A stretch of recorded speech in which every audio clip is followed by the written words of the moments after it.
الحمد للہ والصلاة والسلام علیکہ یا رسول اللہ اما بعد فاعوذ باللہ من الشیطان الرجیم بسم اللہ الرحمن الرحیم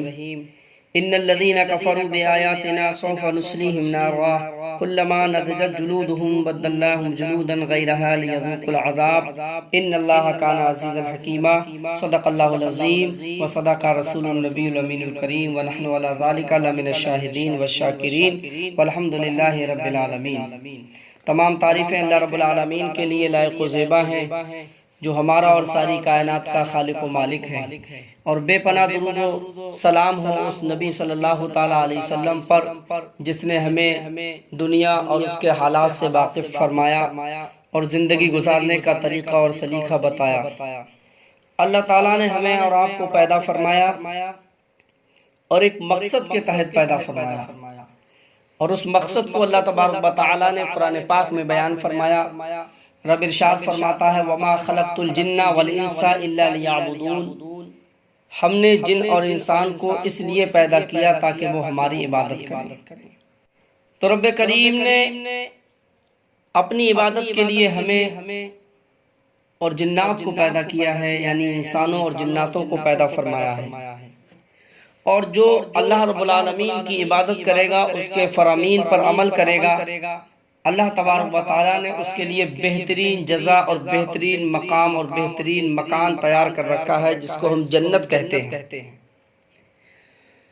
اور جو اللہ تبارک و تعالیٰ کی نافرمانی کر کے اللہ تبارک و تعالیٰ کے احکامات پر عمل نہ کر کے اپنی زندگی کو گزارے گا، اللہ کے علاوہ کسی اور کی عبادت کرے گا، خدا اور رسول کے فرامین پر عمل نہ کرے گا، اللہ رب العالمین نے اس کے لیے ایک دردناک عذاب تیار کر رکھا ہے، وہ ہے دوزخ کا عذاب۔ دوزخ ایک ایسی جگہ ہے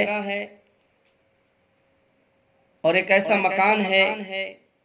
کہ جس میں آگ ہی آگ ہے، اور بڑی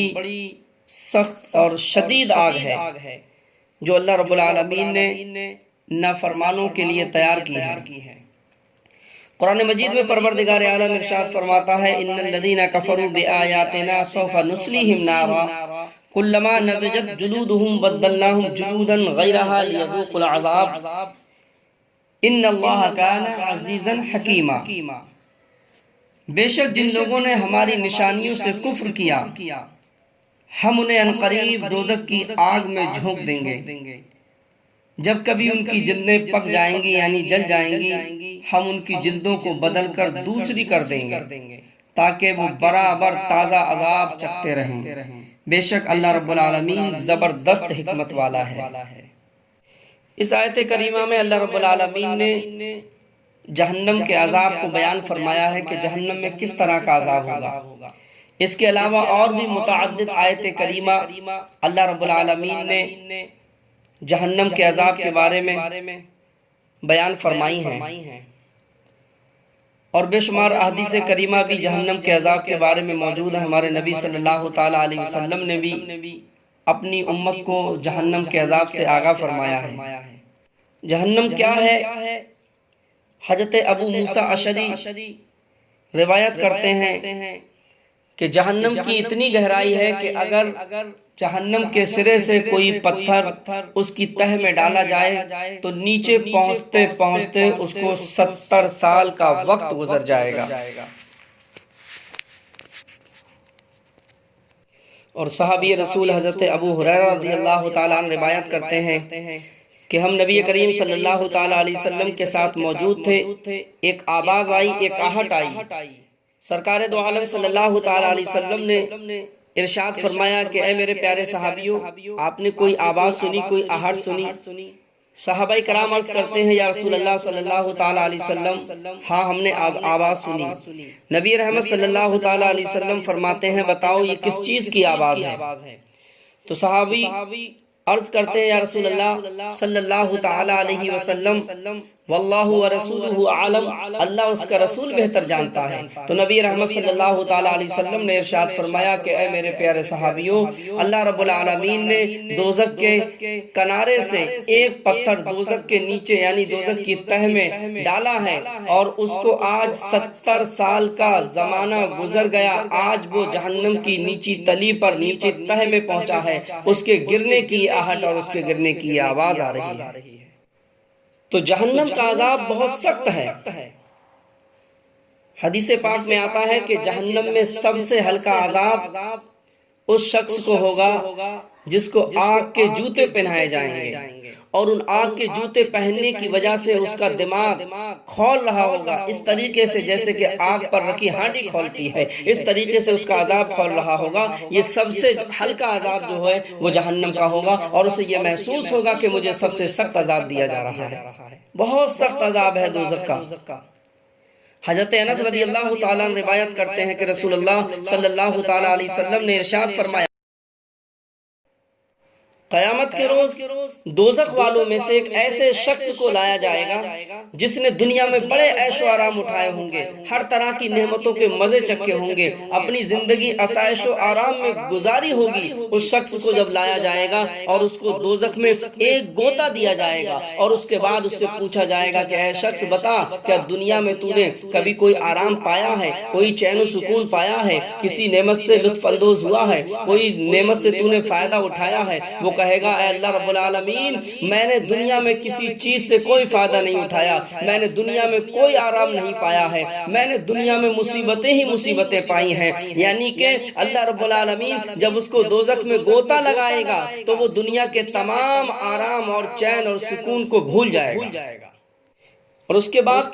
جنت والوں میں سے ایسے شخص کو لایا جائے گا جس نے دنیا میں بڑی مصیبتیں اٹھائیں، بڑی تکلیفیں اٹھائیں، بیماریوں میں رہا، غریبی میں رہا، مفلسی میں رہا، اور دنیا میں مصیبتوں کا شکار رہا، اس کا جسم بیماریوں کا گھر بنتا رہا، جسے کسی نے عزت نہیں دی، وقار نہیں دیا، اہمیت نہیں دی، جسے لوگ سلام کرنے کو تیار نہیں، جسے لوگ پاس بٹھانے کو تیار نہیں، ایسے مصیبت زدہ شخص کو لایا جائے گا اور اس کو جنت میں ایک گوتا دیا جائے گا، اور اس کو نکالنے کے بعد جب اس سے پوچھا جائے گا کہ اے بندے بتا، کیا تو نے دنیا میں کوئی تکلیف اٹھائی ہے، کیا دنیا میں کوئی مصیبت اٹھائی ہے، کیا دنیا میں تجھے کبھی غم پہنچا ہے؟ وہ کہے گا، یا رب کریم، مجھے دنیا میں کوئی تکلیف اور کوئی غم نہیں پہنچا ہے، میں نے دنیا میں بڑے عیش و آرام اٹھائے ہیں۔ معلوم یہ ہوا کہ جب اس کو جنت میں گوتا دیا جائے گا تو وہ جنت میں اتنا لطف اندوز ہوگا جنت کی نعمتوں سے کہ دنیا کے تمام غموں کو بھول جائے گا۔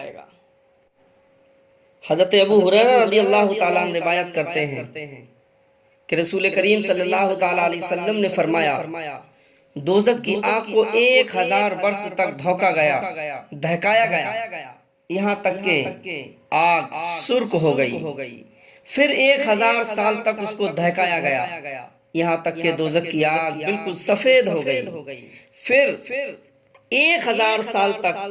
مزید دہکایا گیا، یہاں تک کہ دوزخ کی آگ بالکل سیاہ ہو گئی۔ اللہ کے رسول فرماتے ہیں دوزخ میں بالکل سیاہ آگ ہے جس کی وجہ سے دوزخ میں اندھیرا ہی اندھیرا ہے۔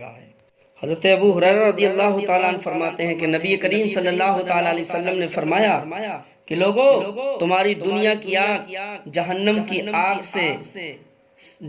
آگ کا 70واں حصہ ہے۔ جو دنیا کی آگ ہے یہ جہنم کی آگ کا 70واں حصہ ہے۔ جہنم کی آگ جو ہے وہ دنیاوی آگ سے 69 درجہ زیادہ سخت اور شدید ہے۔ صحابہ کرام عرض کرتے ہیں، یا رسول اللہ صلی اللہ تعالیٰ علیہ وسلم، جلانے کے لیے تو یہی کافی ہے۔ میرے آقا صلی اللہ تعالیٰ علیہ وسلم نے فرمایا، ہاں، لیکن مزید عذاب کے لیے جہنم کی آگ کو اتنا سخت رکھا گیا ہے۔ جہنم کی آگ کوئی معمولی آگ نہیں ہے، بلکہ وہ شدید ترین آگ ہے کہ اس کی شدت کا اندازہ اس روایت سے لگایا جا سکتا ہے کہ اللہ تبارک و تعالیٰ نے جبریل امین علیہ السلام کو جہنم کے محافظ فرشتے کی طرف بھیجا کہ اس سے آگ لے کر آدم علیہ نبینا علیہ السلام تک پہنچائی جائے تاکہ وہ اس سے اپنا کھانا پکائیں۔ تو جہنم کے محافظ نے جبریل سے پوچھا کہ اے جبریل، تمہیں کتنی آگ درکار ہے، کتنی آگ کی ضرورت ہے؟ تو جبریل نے کہا، 1 کھجور کے برابر۔ تو دروغہ جہنم نے کہا، اس کی شدت بیان کرتے ہوئے کہا کہ یہ بہت زیادہ ہے، اگر میں تمہیں کھجور کے برابر آگ دے دوں تو اس کی تپش سے 7 زمین و آسمان پگھل جائیں گے۔ تو جبریل امین علیہ السلام نے عرض کی کہ مجھے کھجور کے نصف برابر یعنی آدھی کھجور کے برابر آگ دے دی جائے۔ تو فرشتے نے کہا اگر جہنم کی آگ آدھی کھجور کے برابر تجھے دے دی جائے تو نہ آسمان سے بارش ہوگی اور نہ ہی زمین سے کچھ پیدا ہوگا۔ تو جبریل امین نے اللہ رب العالمین کی بارگاہ میں عرض کی مولا میں کتنی آگ لے لوں، جہنم سے کتنی آگ لے لوں؟ تو اللہ رب العالمین نے ارشاد فرمایا کہ اس آگ سے ایک ذرے کے برابر آگ لے لو، جہنم کی آگ سے ایک ذرے کے برابر آگ لے لو۔ تو جبریل امین نے ایک ذرے کے برابر جہنم کی آگ سے آگ لی اور اسے جنت کی 70 نہروں میں 70 مرتبہ دھویا، ٹھنڈا کیا، پھر اسے لے کر حضرت آدم علیہ نبینا علیہ السلام کی بارگاہ میں حاضر ہوئے تو انہوں نے اسے ایک بہت بڑے پہاڑ، بلند پہاڑ پر رکھا۔ جب پہاڑ پر رکھا تو پہاڑ اس کی شدت اور تپش سے پگھل گیا اور آگ اپنے اصلی مرکز کی طرف لوٹ گئی۔ اندازہ لگائیے کہ دوزخ کی آگ کتنی شدید آگ ہے، اس لیے ہمیں اس آگ سے بچنے کے لیے نبی رحمت صلی اللہ تعالیٰ علیہ وسلم کی زندگی پر، ان کی سیرت پر، ان کے چال چلن پر عمل کرنے کی ضرورت ہے، سیرت مصطفیٰ کے مطابق اپنی زندگی کو گزارنے کی ضرورت ہے، خدا اور رسول کے فرامین پر عمل کرنے کی ضرورت ہے۔ اگر ہم اللہ اور اس کے رسول صلی اللہ تعالیٰ علیہ وسلم کے فرمان کے مطابق اپنی زندگی گزاریں گے تو انشاءاللہ العزیز خدا تعالیٰ کی رحمت سے امید ہے کہ رب کریم ہمیں دوزخ کے عذاب سے محفوظ فرما لے گا اور اللہ تبارک و تعالی ہمیں دوزخ سے بچا کر جنت میں داخل فرمائے گا۔ اللہ تبارک و تعالی مجھے اور تمام مسلمان عالم کو نیک عمل کی توفیق عطا فرمائے۔ استغفر اللہ ربی من کل ذنب و اتوب الیہ۔